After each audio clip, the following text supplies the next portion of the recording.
ॐ सहना भवतु सहनौ भुनक्तु सह वीर्यं करवावहै तेजस्विनावधीतमस्तु मा विद्विषावहै। ॐ शान्ति शान्ति शान्तिः। हरि ओम।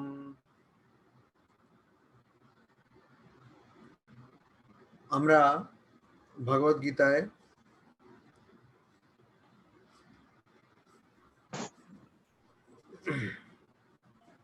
দ্বিতীয় অধ্যায়ের 47 নম্বর শ্লোক দেখছিলাম। कर्मण्येवाधिकारः ते मा फलेषु कदाचन मा कर्म फल हेतुः भूमा ते संगोत्स्व कर्मणि। कर्मणि एव अधिकारः ते मा फलेषु कदाचन मा कर्म फल हेतुः मा भू ते संगः अस्तु अकर्मणि। এই শ্লোক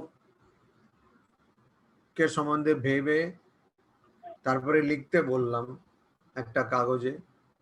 আর যদি কিছু কোনো রকম জিজ্ঞাসা থাকে সেটা জিজ্ঞেস করতে বললাম। আশা করি অনেকে সেরকম ভেবেছেন। কি অনিলদা? আবার আমি যদি ভুলে যাই, অনিলদা আমাকে আজকে মনে করে দিলেন যে আমি এরকম বলেছিলাম।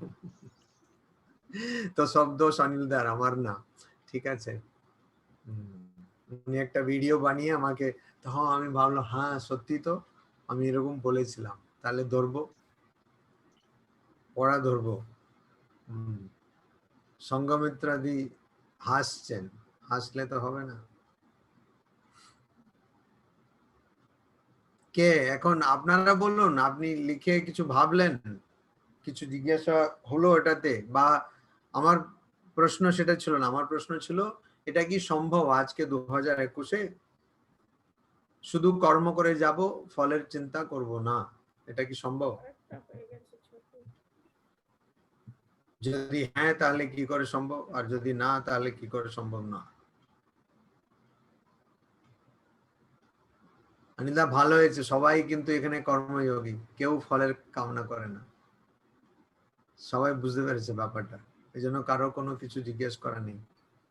আচ্ছা, এটা কি সম্ভব, এটা কি হয়? এখন আপনারা যদি জিজ্ঞেস করেন ভালো, নাহলে আমি এক একজনকে ধরে ধরে জিজ্ঞেস করব। ধরে মানে ওইরকম মানে খুব আক্ষরিক ভাবে ধরে নয়, কিন্তু এতে। ঠিক আছে, জয়শ্রীদি বলবেন এটা কি সম্ভব? ते कर्मणि एव अधिकारः मा कदाचन मा फलेषु। জয়শ্রীদি কোথায়? আরেকজন এইটা আসছিল না। কোনটা আসছিল না? আমি জয়শ্রীদিকে জিজ্ঞেস করছি। জয়শ্রীদি, এটা কি সম্ভব? আপনি কি আমার কথা শুনতে পাচ্ছেন?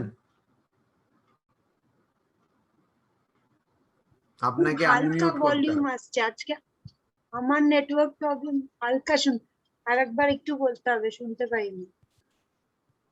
কিছুই শুনতে পারেননি? বাপরে বাপ। না না, পেরেছি।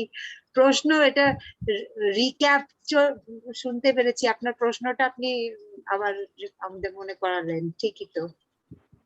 যে না, আজকে 2021-এ কর্ম করে যাব, ফলের কামনা করব না, এটা কি সম্ভব?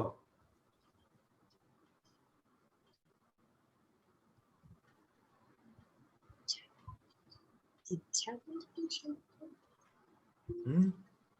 কি কি বলছেন? বলছি, মনে ইচ্ছা যদি করি যে হ্যাঁ ওরকম ভাবে ভাবতে হবে, তাহলে সম্ভব। না না, আপনার কি মনে হয়? ওগুলো ওগুলো কথা ভুলিয়ে বালিয়ে ও কথা বলতে হবে না। আপনার কি মনে হয়, মনে করেন সম্ভব? আপনি কি করতে পেরেছেন? না, প্রশ্ন ছিল সম্ভব। হ্যাঁ সম্ভব। আপনি কি করতে পেরেছেন, পরেই ওই প্রশ্নটাও আসবে। তার যদি আপনি করতে পারেননি, কি করে বলছেন সম্ভব? আপনি কি কাউকে দেখেছেন যে করেছে? না, সম্ভব এই জন্য বলছি, মানে ছোট এক্সাম্পল দিয়ে, সাপোজ স্কুলে, মানে আমি যেহেতু স্কুলের টিচার, তো স্কুলের কথা নিয়ে এক্সাম্পল জাস্ট ভাবছি, অনেক সময় কি হয়, সাপোজ কিছু একটা দায়িত্ব দেওয়া হলো, উচিত আমাদের এইটাই যে নিজের ডিউটিটা বা নিজের যেটা কাজ সেটা খুব ভালো করে পুরো করে নাও, কোনো আশা না রেখে যে তোমাকে কেউ বলবে যে হ্যাঁ খুব ভালো হলো, বা মানে এরকম যদি কিছুই না এক্সপেক্ট করে, যে পুরো নিজের পুরো ডেডিকেশন পুরোটা দিয়ে করলাম, তা বাস তাহলে তো হলো, কর্ম করলাম কোনো ফলের চিন্তা না করে। কিন্তু কি হয়, তাহলে ওটা সম্ভব তো, কিন্তু অনেক সময় আমরা যতই, মানে আমি আমার কথা বলতে পারি, যতই আমি যদি ভাবি যে হ্যাঁ আমি চাই না কেউ বলুক ভালো হয়েছে, কিন্তু হয়তো কোথাও একটা মনের মধ্যে ওটা একটা থেকে যায় যে মানে দুটো রকমের, যে যদি কেউ প্রশংসা তাহলে না করলো কিছু মনে হলো না, সম্ভব না, তাহলে তো অসম্ভব, তাহলে কি করে সম্ভব হলো? তাহলে তো সম্ভব হচ্ছে না তো। চেষ্টা করলে তো হবে মহারাজ। আপনার কত বয়স হলো? অনেক। ওইসব বললে হবে না, অনেক না, বয়সটা বলুন। বহু 50 কত বয়স হলো? 50 50 বছর? 50 এমন অনেক বয়স না, যাই হোক। তো 50 বছর বয়স হয়েছে আপনার, আপনি আবার একজন দিদিমণি, আপনার দ্বারা সম্ভব না যখন, এখনো হয়নি, তাহলে কি করে সম্ভব বলছেন? নিশ্চয়ই আইব, একেবারে গুছাইয়া সারা রাত তারে দেখা লইবা, হাস্য কৌতুকের দুই একজন। কোনটা কি? সবাইকে কি বলছেন অনুরাধাজি? কিছু বললেন নাকি? কিছু একটা চলছিল।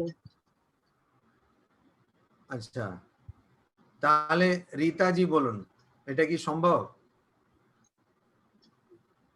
মহারাজ যতক্ষণ না মানে আমি ভাববো যে আমি করছি না, মানে আমার ওসব ছাড়ুন, ওসব ফিলসফির মধ্যে ফেলবেন না। আমার কথা হচ্ছে সোজা কথা, এটা কি সম্ভব না সম্ভব নয়? যদি সম্ভব, আপনি কি করতে পেরেছেন? আমি এখনো পারিনি, কেননা আমি তো এখনো মায়ার সংসারেই জড়িয়ে আছি। আমার যতক্ষণ না মায়া থেকে মুক্ত হচ্ছে, আসক্তি থেকে মুক্ত হচ্ছে, আমি এখন পারবো কোথা থেকে? আমি এখন চেষ্টা করছি। দেখুন, এই যুদ্ধের মাঝখানে দাঁড়িয়ে আছে, দুটো সেনার মাঝখানে দাঁড়িয়ে আছে অর্জুন, তখন শ্রীকৃষ্ণ তাকে বলছে যে দেখো তুমি শুধু কর্ম করে যাও, ফলের কামনা করবে না। তো ও কোথায় মায়া ত্যাগ করলো? অর্জুন কি মায়া ত্যাগ করলো? কোথায় মায়া ত্যাগ করলো? সে তো যুদ্ধে জিতবে। তো তখন অর্জুনকে শ্রীকৃষ্ণ এটা বলছেন।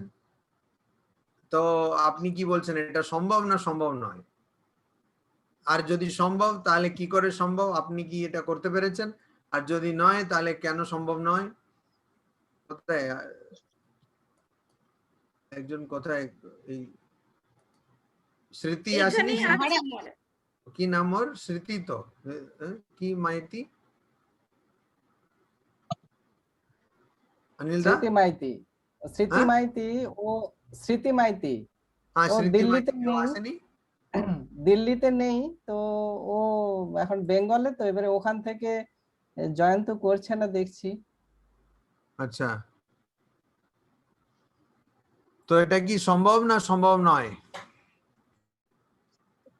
হ্যালো মহারাজ, আমি একটু বলবো। আমার নাম সপ্তসতী। হ্যাঁ বলুন বলুন। আমি প্রণাম মহারাজ।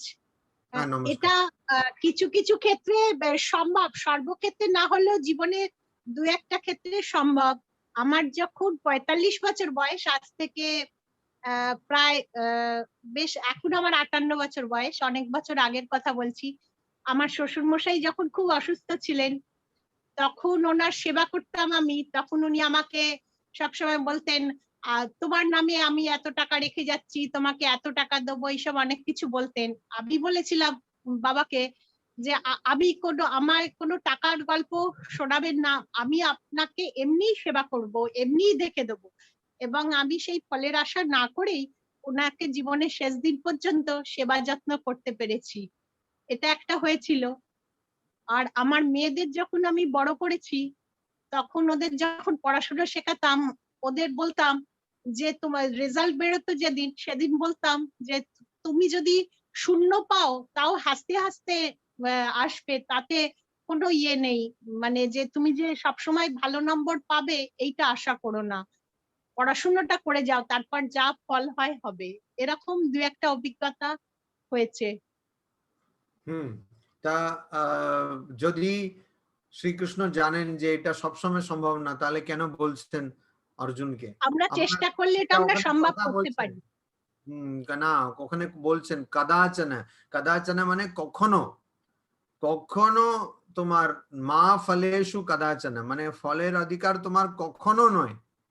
উনি তো বলেননি যে কোন কোন ক্ষেত্রে ঠিক আছে, আবার কোন কোন না ক্ষেত্রে না, ঠিক নেই। কখনোই তো করা উচিত নয়, সেটাই তো উচিত। কিন্তু আমরা তো সাধারণ মানুষ, আমরা তো অনেক সময় এক্সপেক্ট করে ফেলি, সেটা আমাদের ভুল, সেটা আমাদের আচ্ছা, ভালো তপস্যার করে মাধ্যমে দেখে নিন, ঠিক করতে আমারও হবে। দুটো সিং বেরোয়নি। আর সাধারণ হ্যাঁ। মানুষ, আমিও সাধারণ মানুষ। আমাদের কাছে তো নয়, আমাদের কাছে আপনি প্রণম্য মহারাজ। হ্যাঁ, তো মহারাজরাও তো সাধারণ মানুষই হয়। আচ্ছা, তো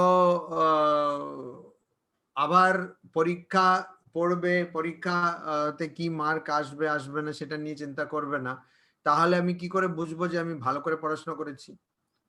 আমাকে যদি কেউ পরীক্ষা করে না বুঝে নেয়, যে দিদিমণি জয়শ্রী দি বসে আছেন, উনি যদি পরীক্ষা করে না জানেন যে আমার পড়াশোনা ঠিক হয়েছে কিনা, তাহলে আমি কি করে জানবো যে আমি ঠিক মতন পড়াশোনা করেছি?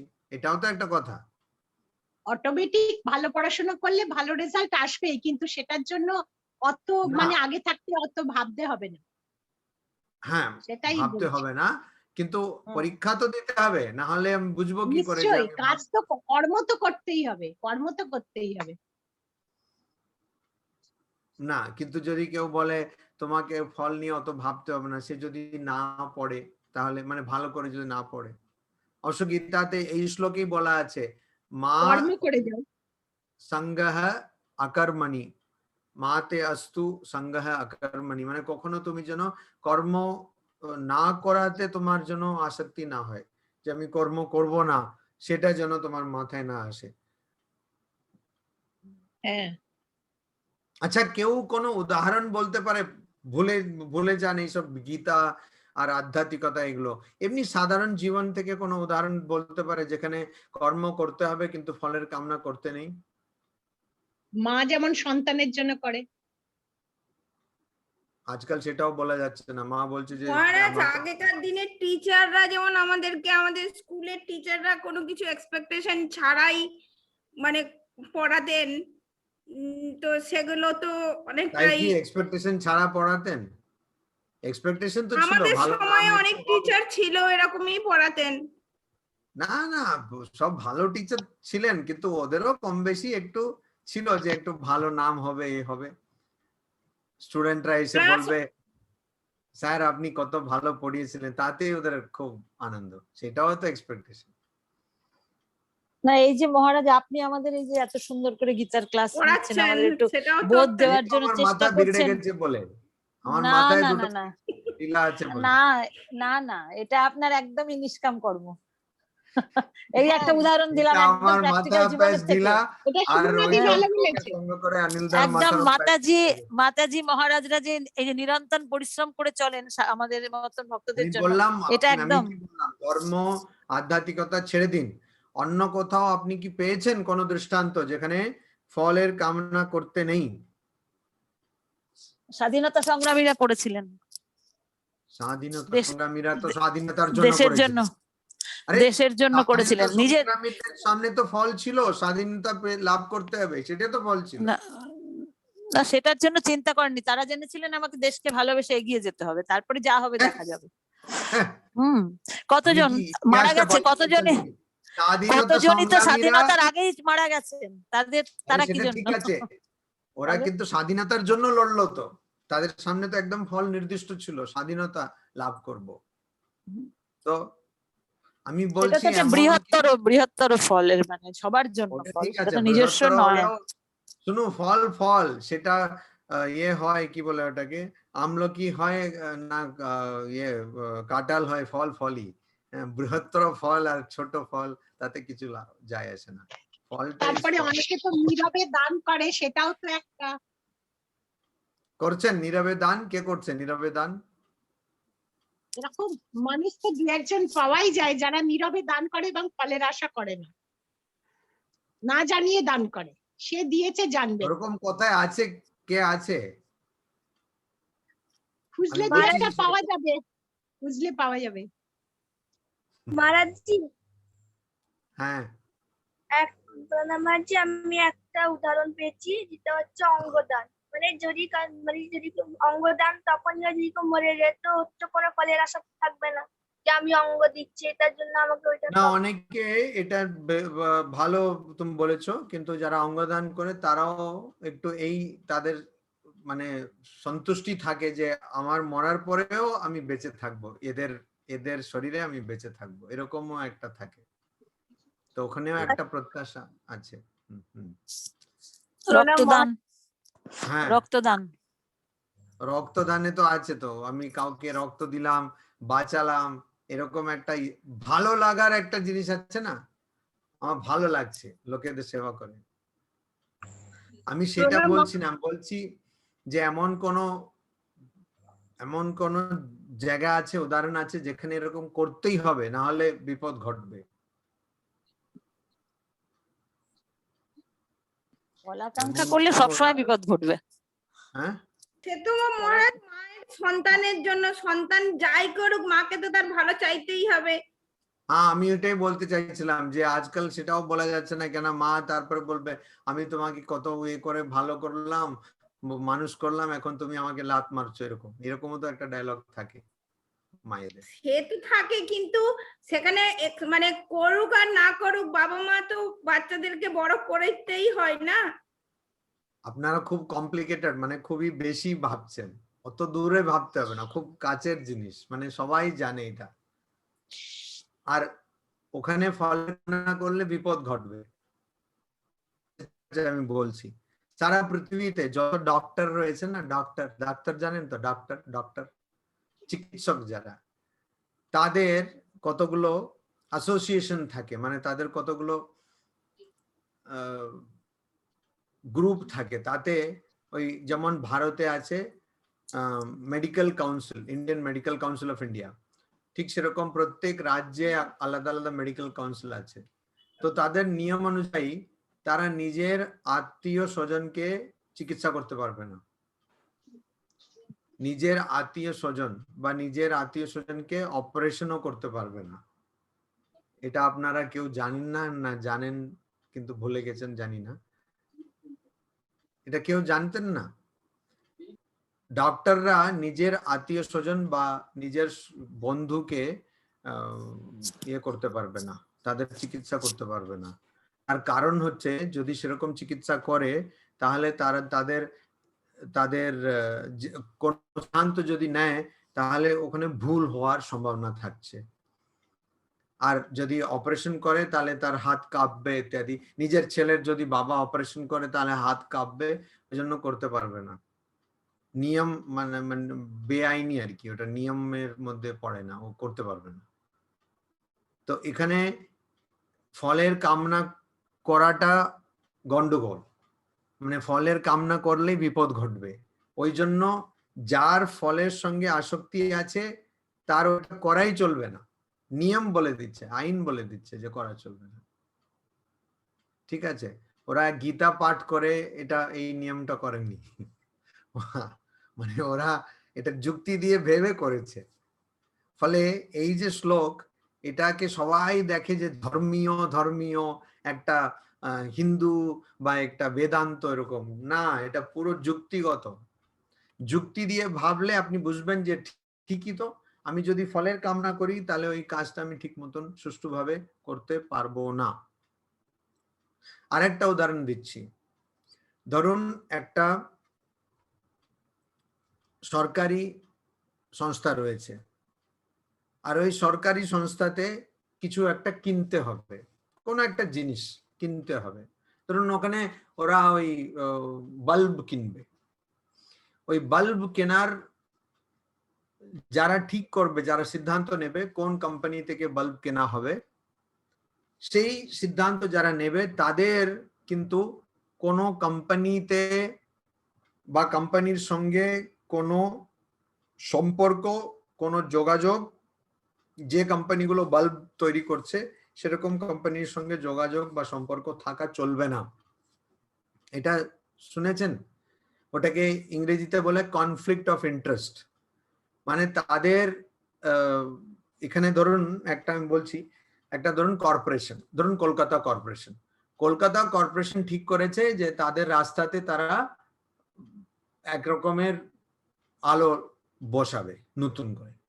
তাতে ওই যে কমিটি যেটা ওটার সিদ্ধান্ত নেবে আর কোন কোম্পানিকে সেই অর্ডার দেওয়া হবে, সেই কমিটির কোনো মেম্বার তারা কিন্তু কোনো আলো যে বানায় সেরকম কোম্পানির সঙ্গে কোনো যোগাযোগ থাকার চলবে না।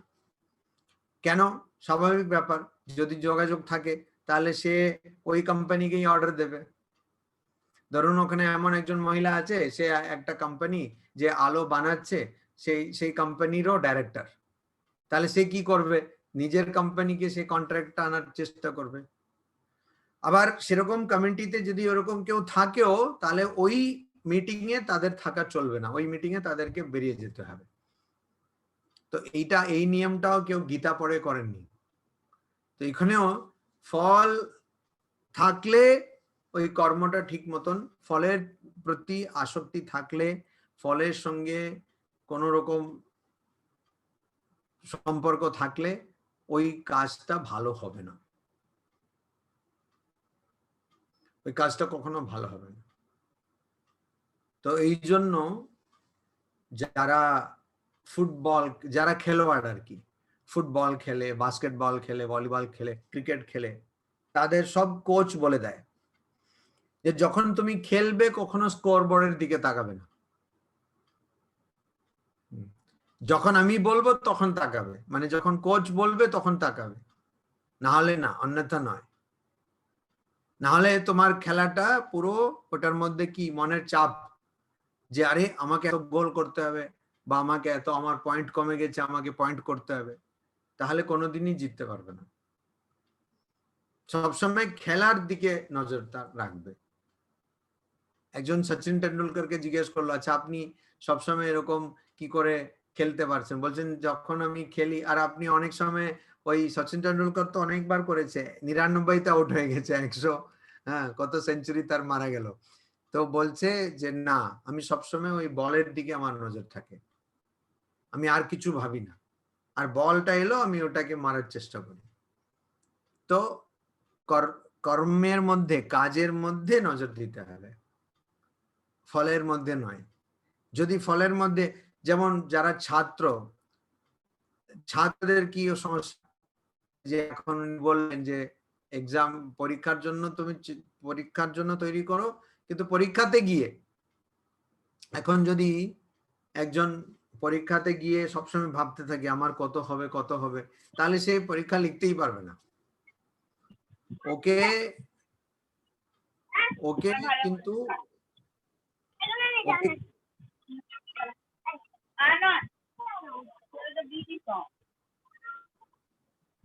বর্ষা শাহ মিউট করতে হবে। তো ওকে পরীক্ষায় গিয়ে সে লিখে যেতে হবে, তারপরে মানে যে প্রশ্নটা সে জানে, যেগুলো লিখতে পারছে, যেগুলোর উত্তরটা জানে, সেগুলো লিখে যেতে হবে। তারপরে সে যখন বেরিয়ে আসবে তখন দেখবে, বা শেষের দিকে একবার দেখবে। কিন্তু যখন পরীক্ষা লিখছে প্রত্যেকবার যদি দেখে আর আমার এত সময়, এত কোশ্চেন আছে, আমি এত প্রশ্ন আছে, আমি কি করে উত্তর দেব, কি করে লিখবো, তাহলে কখনো পারবে না। ঠিক সেরকম পড়াশোনা কিন্তু একদম শেষে গিয়ে করলে হবে না, পরীক্ষা মাথায় এসছে বলে এখন পড়াশোনা করতে বসলে হবে না। ঠিক বারবার পরীক্ষা তো এখন আসবে, তো ওই অনুযায়ী যে এক্সাম ওরিয়েন্টেড স্টাডিজ, সেটা তো ফলের দিকে মনটা রেখে পড়া, সেটা কখনো ভালো পড়াশোনা হবে না। তো এইগুলো এরা, মানে যারা বলছে যে কখনো পরীক্ষার জন্য পড়বে না, পড়ার জন্য পড়বে, এরাও কিন্তু সবসময় ভগবত গীতাকে পড়ে বলছে না। অনেকে ভগবত গীতা কোনোদিন পড়েননি যারা এইসব কথা বলে। তো কেন বলছে? কেন সত্যি কর্ম করার সময় ফলের দিকে মন দিলে কখনো কর্ম ভালো হবে না। রান্নার ক্ষেত্রেও তাই অনেক অনেক জিনিসে সেরকমই হয়, কখনো ভালো হবে না। যারা অভিনয় করে তাদের অনেক কিছু শিখতে হবে, অনেক কিছু অনেক বছর পর তাদের ওই এটা আসে, কিন্তু যখন অভিনয় করছে তখন কিন্তু তারা জানতে চায় যে আমি কিরকম করছি, তাহলে তো করতেই পারবে না অভিনয়, তখন তো ওরা করতেই পারবে না। তখন শুধু ওদের যারা নাচ, মানে নাচের মধ্যে আবার অনেক রকম আছে, কিন্তু যেগুলো নাচে যারা, এই ভরতনাট্যম বলুন, কুচিপুড়ি বলুন, বা এমনি হিপ হপ বলুন, তো ওই নাচগুলোতেও যখন নাচছে তখন যদি ভাবে আমার কি ঠিক হচ্ছে, তাহলে কি কখনো ঠিক হবে না। ওকেও যারা নাচ শেখায় তারা বলে যে তুমি একদম তাতে এরকম বয়ে যাবে, সেই তালের মধ্যে, সেই গানের মধ্যে ওরকম এক হয়ে যাবে, তখন তুমি ভালো করে নাচতে পারবে, নিজেকে হারিয়ে ফেলবে, এটাই বলে। সে ভরতনাট্যমই হোক বা হিপ হপই হোক, ওইটাতে এটাই বলে।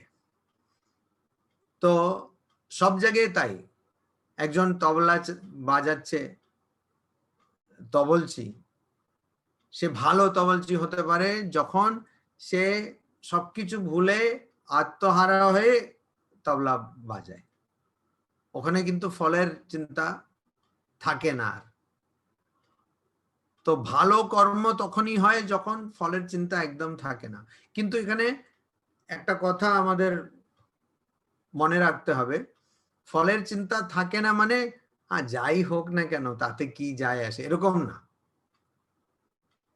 এটা কেয়ারলেসনেস নয়।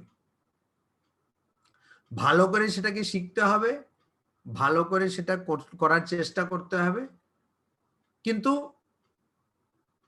আমার কিরকম হলো, ভালো হয়েছে কিনা সেরকম চিন্তা থাকবে না।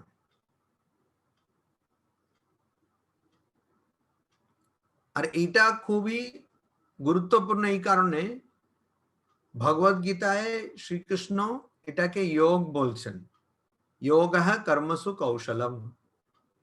কর্মের কৌশল, কৌশল মানে শুধু ভালো কাজ এফিশিয়েন্টলি করা, শুধু তা নয়। কর্মের কৌশল মানে হচ্ছে যেখানে অনাসক্ত হয়ে কর্ম করা। তার কারণটা কি, আমি যদি একটা কাজ করছি আর ওটাতে ব্যর্থ হয়ে গেলাম, তাহলে আমি যদি অনাসক্ত হই তাহলেই আমি আবার সেই কাজটা করতে পারবো, না হলে কি হবে, আমি ভেঙে পড়বো, এজন্য আমি আর কাজ করতে পারবো না। যেমন একজন ডাক্তার একজন রুগীকে দেখছেন আর রুগী মারা গেছে, এখন অনেক ডক্টরের খুব সমস্যা, রোজ তাদের হাতে অনেক রোগী করোনার জন্য মারা যাচ্ছেন, তো তাদের মনে খুব চাপ, কেন আমি বাঁচাতে পারলাম না। কিন্তু ওই ডাক্তার ভালো করে কাজ করে কিন্তু অনাসক্ত, তাহলে একজন রোগী মরলে, দুজন রোগী মরলেও তার কিন্তু কিচ্ছু হবে না। এখন এরকম কি হয়, এরকম কি থাকা যায়, করা যায়। তো যারা এরকম করেন তারাই তাদের কাজ তাতে খুব মানে একদম সেরা কাজ করেন আর কি। যেমন ওই সচিন টেন্ডুলকারের উদাহরণ দিলাম, ওরকম Messi, Lionel Messi football player, football খেলে, তো তাকে জিজ্ঞেস করা হয়েছিল, সে বলে আমি সবসময় বলের দিকেই তাকাই, আমার আর কিছু। এটাই কিন্তু অনেক বছর আগে পেলেও বলেছিল, পেলেকেও জিজ্ঞেস করা হলো, পেলেও বলেছিলেন যে আমি শুধু আমার পুরো মাথাটা শুধু বলের দিকে থাকে, আর আমি কিছু ভাবি না, কে মানে কত গোল হলো কি হলো সেগুলো আমি ভাবি না, আমি শুধু বলের দিকে আমার নজরটা থাকে।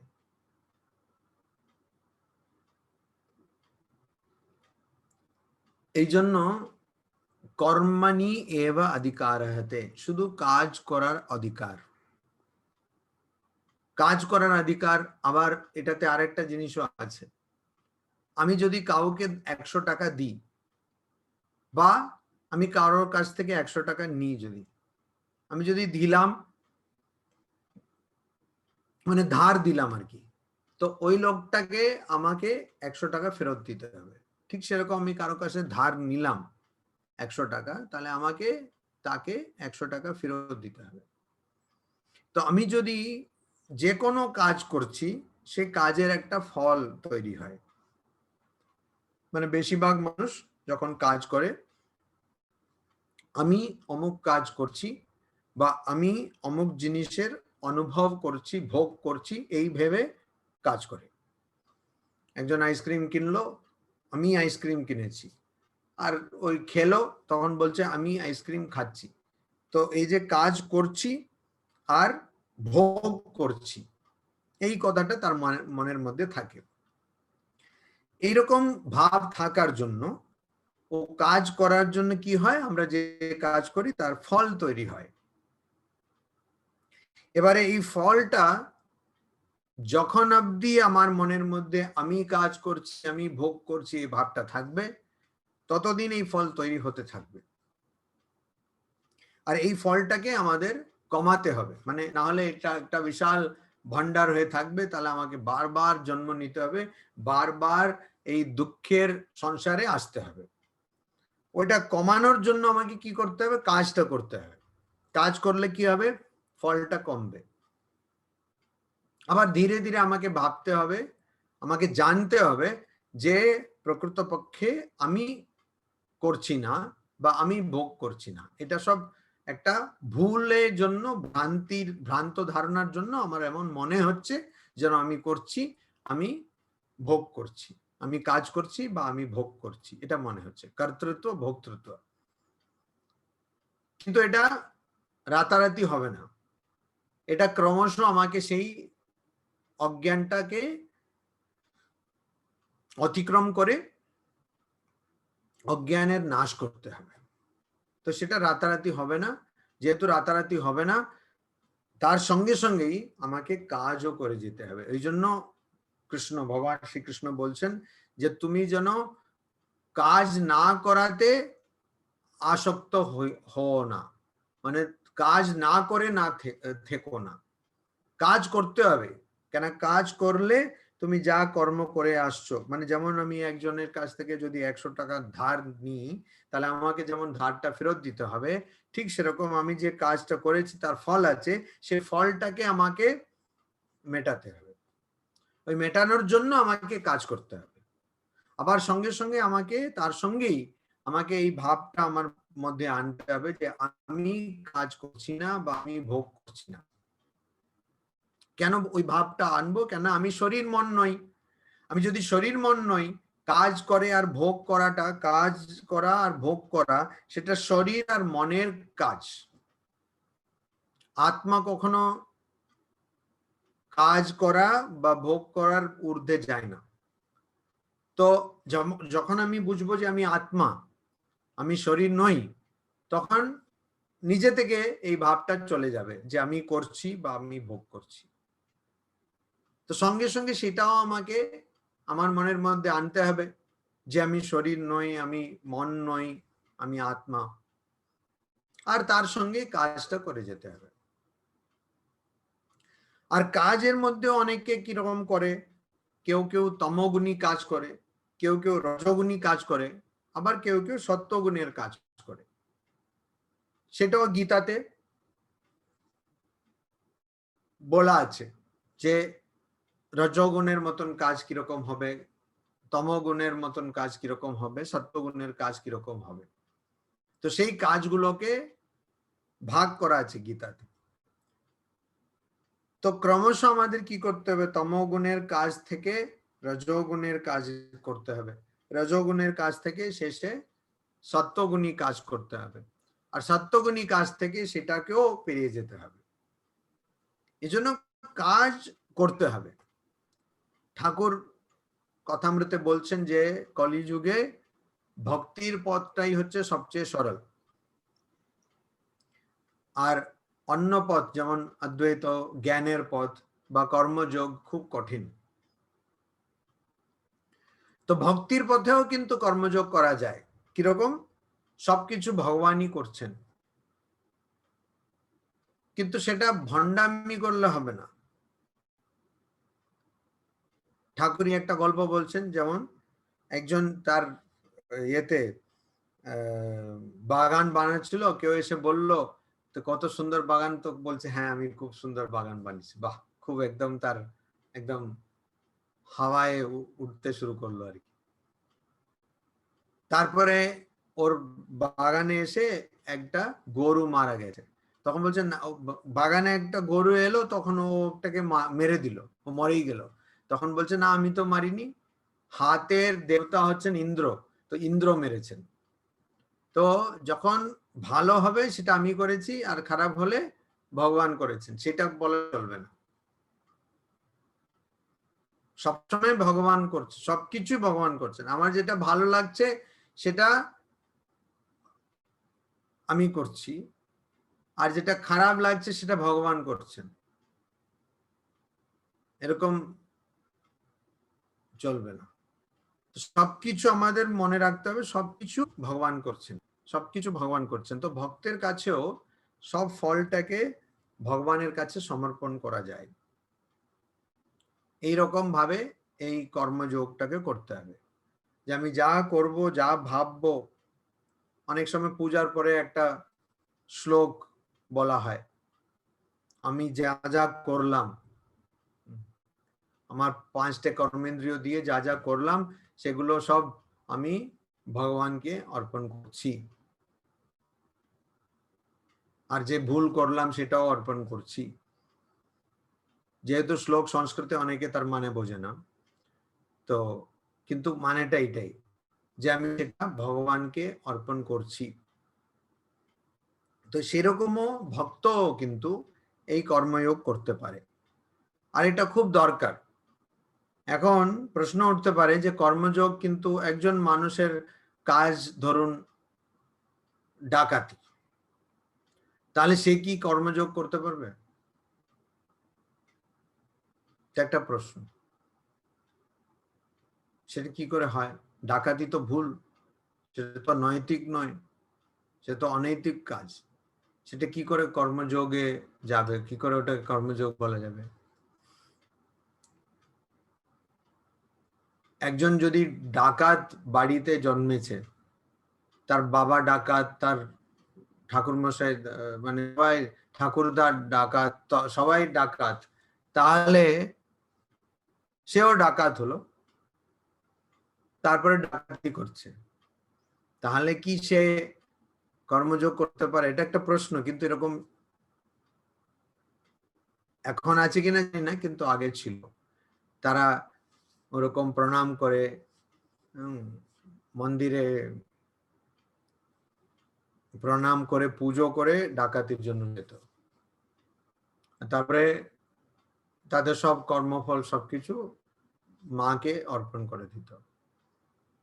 তো এরকম ছিল, তো হতে পারে।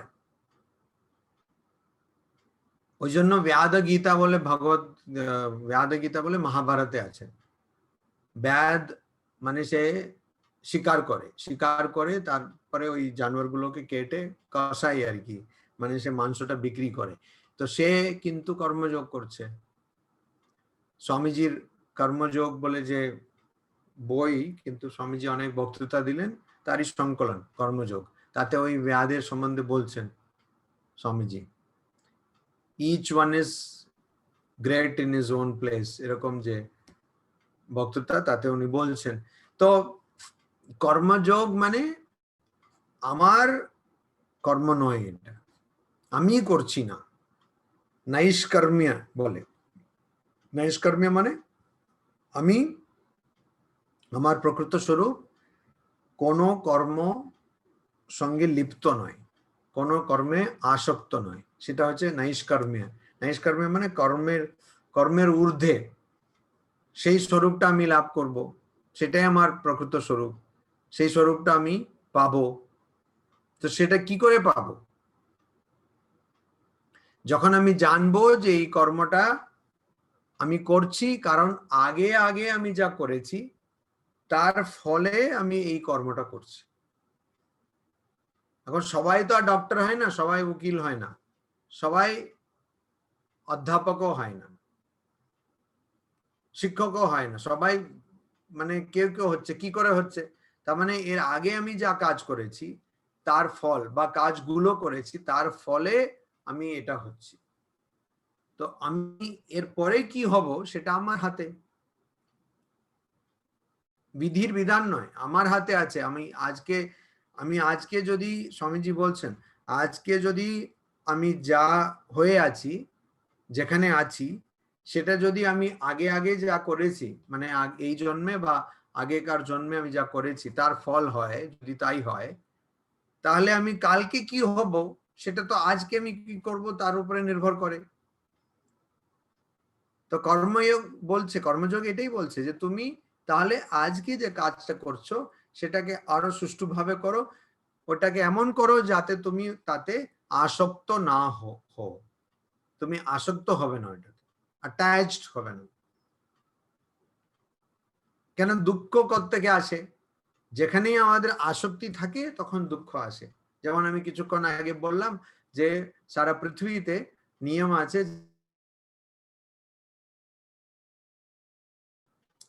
তো সেটা শুধু ব্যবহারিকই নয়, সেটার জন্য অনেক জায়গায় নিয়মও করা আছে, রীতিমতো আইনে নিয়ম করা আছে। যেমন জজ নিয়ম করা আছে, কত লোক মানছে সেটা আমি বলতে পারবো না, কিন্তু মানতে হবে, না হলে করতে পারবে না।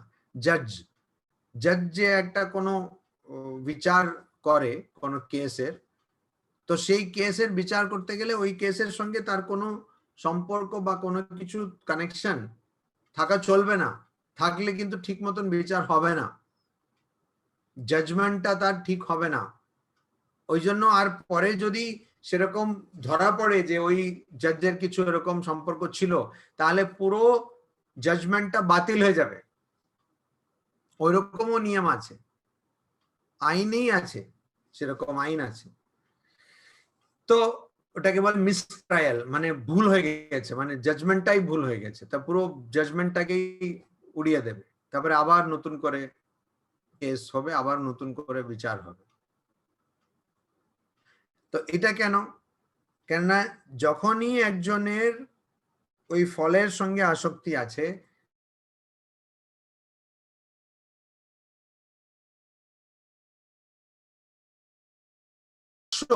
আমরা বলি না যখন বাড়িতে দুজনের ঝগড়া হচ্ছে, দেখবেন বন্ধুরা, যে বন্ধু আপনাদের বন্ধুদের আপনারা খুব ভালো, বাড়িতে কোনো ওদের বাড়িতে কোনো অসুবিধা হলে খুব ভালো আপনি অ্যাডভাইস দিতে পারবেন, দেখবেন খুব চমৎকার অ্যাডভাইস দেবেন।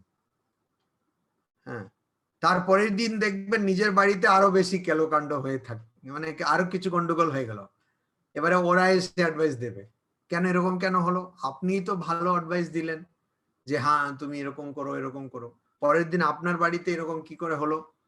কেন ওখানে আপনি আসক্ত নন, আপনি তার মধ্যে জড়িয়ে নন, এখানে তো জড়িয়ে আছেন না, যেখানেই জড়িয়ে আছেন ওখানেই সমস্যা,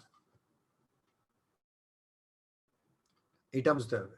অনাসক্তি হচ্ছে এখানে সবচেয়ে বড় কথা, অনাসক্তি, না জড়িয়ে থাকা। আমাকে একজন আমি বললাম কি মজার কথা, আমি একজন সাধু, মানে সাধু সনাতন ধর্মে তো বিয়ে করার পরেও সন্ন্যাস নেওয়া যায়, কিন্তু রামকৃষ্ণ মিশনে তো আমরা পড়াশোনা সব করে তারপরে কেউ কেউ একটু কাজ করে সাধু হয়ে যায়, তো সন্ন্যাসী মানে ছোটবেলা থেকেই, ছোটবেলা মানে ওই রকম ছোট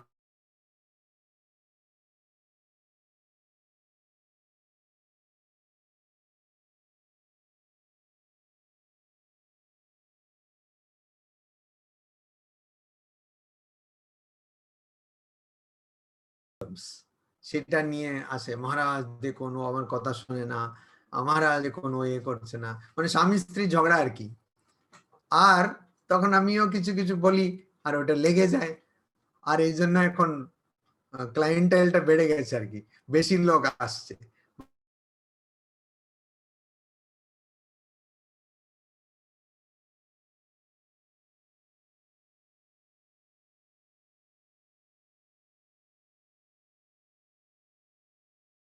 লেগেও যাচ্ছে, কি ব্যাপার? মানে এটাই হওয়ার কথা, কারণ আপনি তো এটার সঙ্গে জড়িয়ে নন, আপনার আসক্তি নেই এটাতে, এই জন্য আপনি ভালো করে বলতে পারবেন। তো ওখানেও এটাই আসক্তি, ফলের সঙ্গে আমাদের আসক্তি না থাকলে আমরা ভালো কাজ করতে পারবো। এটা ভগবত গীতা এগুলো সব ছেড়ে দিন, এটা এমনিতেই এটা ঠিক, মানে যুক্তি দিয়ে চিন্তা করলেও, আর সেটাই হয় ভালো কাজ করতে আমরা পারবো। তো ফলে আমাদের কাজ করতে গেলে আমাদের ফলের চিন্তা করা চলবে না। এখন করোনার এতে আরেকটা ভালো জিনিস, করোনাতে অনেক কোম্পানিতে এমনকি অনেক স্কুলে মাইনে কমিয়ে দিয়েছে, কেটে দিয়েছে, অনেক জায়গায় 30-20% এরকম কেটে দিয়েছে মাইনেটা। আমি যদি মাইনের জন্য কাজ করি তাহলে আমি কখনো ভালো কাজ করতে পারবো না, কেন মাইনে আমি কম পাচ্ছি, এজন্য আমি ভালো কাজ করতে পারবো না। কিন্তু আমি যদি শুধু কর্মের জন্য কাজ করি তাহলে মাইনে একটু কমে গেলেও খুব ভালো কাজ করছি, অন্য কোম্পানি থেকেও তারা মানে অফার পেতে থাকে, ওরা ডাকতে থাকে যে আসুন আমাদের এখানে কাজ করুন, আমাদের এখানে কাজ করুন। তো ওইরকম যখন ওরা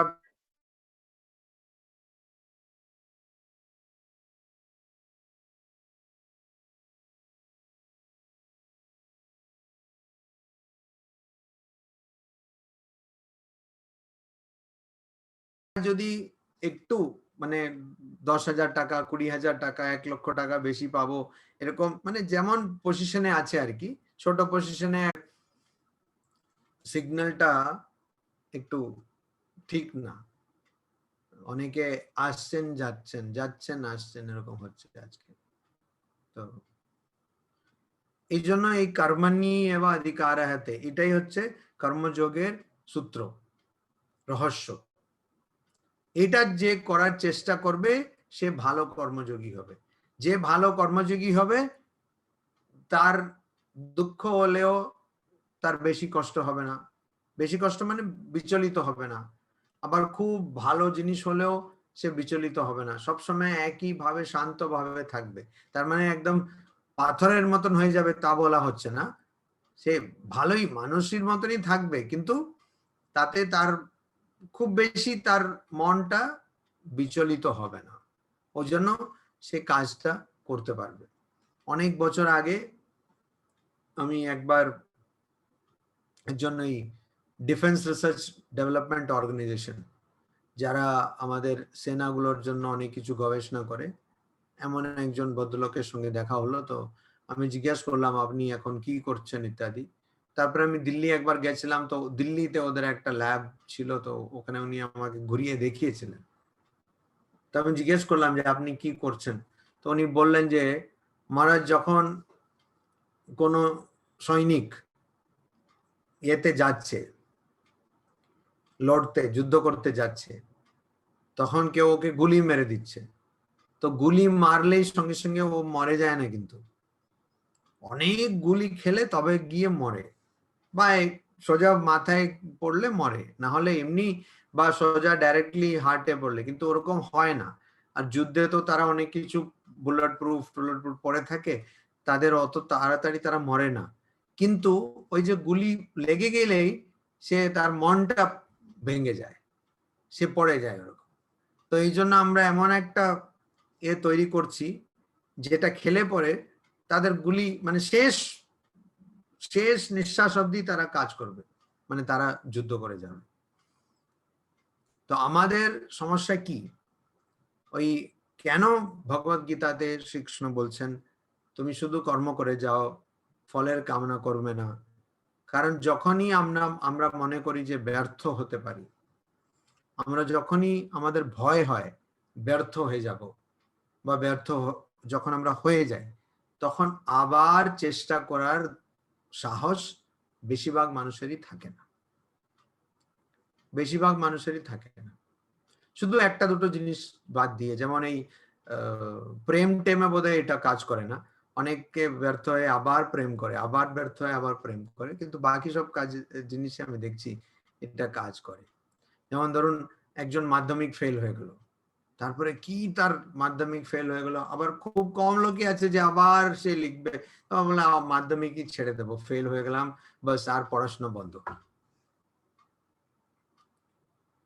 তো আবার কেন ওই বন্ধুদের সঙ্গে গিয়ে বসতে হবে, যারা মানে তার পিছনে ছিল তাদের সঙ্গে গিয়ে বসতে হবে, সিনিয়র জুনিয়রদের সঙ্গে গিয়ে বসতে হবে, কি করে হবে এইসব। তো কেন এই ফলের দিকে মনটা আছে। আবার একটা জিনিস আমার খুব অদ্ভুত লাগে, সবাই বলে, সব যারা ছোটরা আছেন তাদেরকে বলে বি সাকসেসফুল, বি সাকসেসফুল, সবাই বলে সাকসেসফুল সাকসেসফুল। মানে তোমার ক্লাসে যদি 40 জন আছে, তুমি ফার্স্ট আসবে, সবসময় ফার্স্ট আসবে, হবে না। 40 জন ছাত্রই যদি ফার্স্ট আসার চেষ্টা করে, কি করে হবে? একজনই তো ফার্স্ট আসবে বাবা। প্রধানমন্ত্রী সে একজনই হবে, ইউএস এর প্রেসিডেন্ট একজনই হবে, সবাই হতে পারে না। সবাই ভালো থাকলেও একজনকেই শেষমেশ একজনই হবে। তো সেইটা আমরা বুঝতে পারি না। বেশিরভাগ মানুষ কি হবে? বেশিরভাগ মানুষ ব্যর্থ হবে। কিন্তু আমরা কোনোদিন ওই ব্যর্থ কি করে হতে হবে সেটার প্রশিক্ষণ আমরা দিই না। তো আমরা সবাইকে বলি তুমি সফল হও, সফলতা সেটাই আমাদের দরকার, সাকসেস সাকসেস 100% সাকসেস। কিন্তু আমরা বলি না তো হাউ টু ফেইল। আসলে আমাদের সেটাই শিখতে হবে, কি করে ব্যর্থ হব, মানে ব্যর্থ হলে কি করে থাকবো, ব্যর্থতাকে কি করে, ব্যর্থতার সম্মুখীন হব কি করে, সেটা আমাদের শিখতে হবে। How to face failure. আমি যদি অসফল হই তাহলে আমি কি করে থাকবো, বা কি করে অসফল হলেও কি করে সেটা করবো, আর সেইটা শিখতে হবে। সেইটা যে জেনে গেছে সে সবসময় সফলই হবে, কারণ সে চেষ্টা ছাড়বে না। সে যতবারই ব্যর্থ হোক না কেন, সে আবার চেষ্টা করতে থাকবে। তো এখানে কর্মণি এব অধিকার আছে মা ফলেষু কদাচন, এখানে এটাই বলছে, চেষ্টা করারই তোমার অধিকার, ফলের দিকে নয়। তুমি যদি ব্যর্থ হয়ে যাও তাহলে তুমি থামবে না। আবার বলছে মাতে সংগ্রহ তু অকর্মণি, তুমি কিছু না করে থাকবে না। এটা বিশাল বড় শ্লোক, কিন্তু দুর্ভাগ্যের বিষয় যে সবাই এটাকে গীতা, ধর্ম, হিন্দু ধর্ম, শ্রীকৃষ্ণ বলেছেন এরকম করে ওটার মধ্যেই রেখে দিয়েছে। না, এটা খুব বড় শ্লোক, মানে ওটাই বলছে যে তুমি কখনো চেষ্টা করা ছাড়বে না, আর শুধু চেষ্টাই করে যাবে। তুমি সফল হলে না ব্যর্থ হলে সেটা ভুলে যাও, শুধু চেষ্টাই করে যাও। শুধুই যদি তুমি চেষ্টা করে যাও, আর চেষ্টা করে যখন ছাড়বে না, তখন কি হব? কখনো কখনো তো হবে। অ্যাপ্লাই নো রিপ্লাই, কখনো তো রিপ্লাই, সেরকম কখনো তো হবে। আর সেই জিনিসটাই এখানে গীতাতে এত সুন্দর করে শ্রীকৃষ্ণ আমাদের বলছেন।